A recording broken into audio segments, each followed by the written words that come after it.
sat in the living room trying to read. He'd made himself a whiskey and soda at a small bar, and he held the cold glass as he read a physiology text. From the speaker over the hallway door, the music of Schoenberg was playing loudly. Not loudly enough, though. He still heard them outside, their murmuring and their walkings about and their cries, their snarling and fighting among themselves.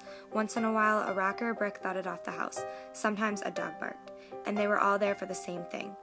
Robert Neville closed his eyes a moment and held his lips in a tight line.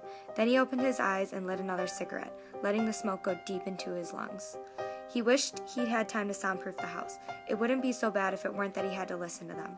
Even after 5 months, it got on his nerves. He never looked at them anymore.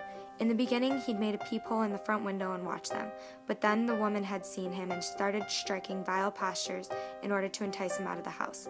He didn't want to look at that. He put down his book and stared bleakly at the rug, hearing Werkler knock playing over the loudspeaker.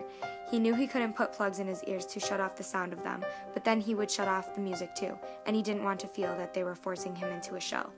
He closed his eyes again. It was the woman who made it so difficult, he thought.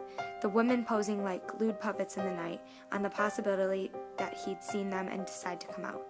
A shudder ran through him. Every night it was the same. He'd be reading and listening to music, then he'd start to think about the soundproofing the house, then he'd start to think about the women. Deep in his body, the nodding heat began again, and he pressed his lips together until they were white. He knew the feeling well, and it enraged him that he couldn't combat it. It grew and grew until he couldn't sit still anymore. Then he'd get up and pace the floor, fists bloodless at his sides. Maybe he'd set up the movie projector, or eat something, or have too much to drink, or turn the music up so loud it hurt his ears. He had to do something when it got really bad. He felt the muscles of his abdomen closing in like tightening coils. He picked up the book and tried to read, his lips forming each word slowly and painfully. But in a moment the book was in his lap again. He looked at the bookcase across from him. All the knowledge in those books couldn't put out the fires in him. All the words of centuries couldn't end the wordless, mindless craving of his flesh. The realization made him sick. It was an insult to a man.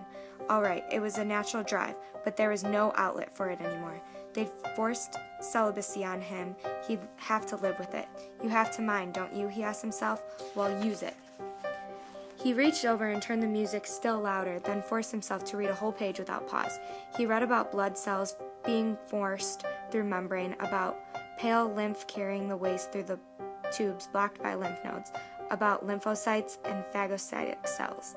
To empty it in the shoulder again region near the thorax into the large vein of the blood circulating system. The book shut with a thud. Why didn't they leave him alone? Did they think they could all have him?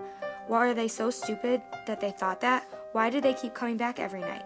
Every 5 months you'd think they'd give up and try elsewhere. He went over to the bar and made himself another drink.